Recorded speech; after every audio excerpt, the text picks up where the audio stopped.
Friends ఇక్కడైతే విలేజ్కి వచ్చాం కదా, ఇంతవరకు మనం తెచ్చిన రగ్గులు, చీరలు, ఫ్రూట్స్, బిస్కెట్స్, చాక్లెట్స్ ఇవన్నీ అందరికీ ఇచ్చాము. అనుకోకుండా ఇంకా కొంతమంది వచ్చారనమాట. వాళ్ళకి అంటే మనం లెక్క ప్రకారం మనం తెచ్చుకున్నాము, కాకపోతే ఎక్స్ట్రా వచ్చారు కాబట్టి వాళ్ళకు కూడా మనం ఏమీ లేదని పంపించేయకుండా మన వంతుగా చిరు సహాయంగా తలా 500 ఇవ్వాలని చెప్పానని అనుకుంటున్నాను. అది ఇస్తున్నాను అనమాట.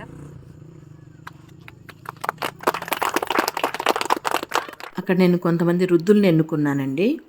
వాళ్ళకి ఇచ్చింది ఏమంటే 500 రూపాయల డబ్బులు, ఒక రగ్గు, ఫ్రూట్స్, ఆడవాళ్ళు అయితే వాళ్ళకి చీరలు కూడా ఇచ్చాను. ఈ విధంగా అవి నేను తీసుకెళ్ళినవి అయిపోయాయి కాబట్టి ఇంకా జనాభా ఎక్కువ వచ్చేసారు మనం అనుకున్న దానికన్నా కూడా. దానికని ఈ విధంగా తలా 500 ఇచ్చానన్నమాట. ఎవరిని బాధ పెట్టకూడదు కదండి. మన వరకు వచ్చి వాళ్ళు ఆ రకంగా బాధపడుతూ వెళ్తే అది కరెక్ట్ కాదు అనిపించింది. దానికని ఈ విధంగా ఇచ్చాను. ఇది కరెక్ట్ అని మీకు అనిపిస్తే లైక్ ద్వారా తెలియజేయండి, ఓకేనా. వీడియో చివరి వరకు చూసినందుకు చాలా సంతోషం.